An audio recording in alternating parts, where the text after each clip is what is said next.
ఈ నిండా అలా జ్యూస్ వేసుకొని సౌత్ ఆఫ్రికాకే ఫేమస్ అయిన బిన్ని చెవు తినడానికి వచ్చామండి.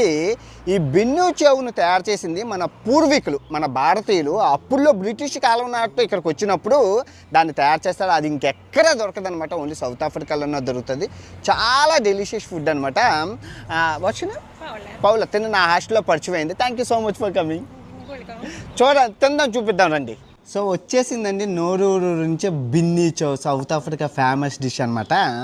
సో ఇది అసలు ముందు దీని చరిత్ర తీసుకుందాం. ఇది తయారు చేసింది, కనిపెట్టింది మన భారతీయులు. ఇది ఇంకెక్కడ ఎవరో కనిపెట్టలేదు. సో మనం ఆ రోజుల్లో బ్రిటిష్ కాలం నాటి టైంలో మన భారతీయులు వచ్చారు కదా, మనకు కర్రీ తినడం అలవాటు మనం మామూలుగా. కాకపోతే వీళ్ళకి రైస్ ఇవ్వకపోగా రొట్టెలు ఇచ్చేవాడు.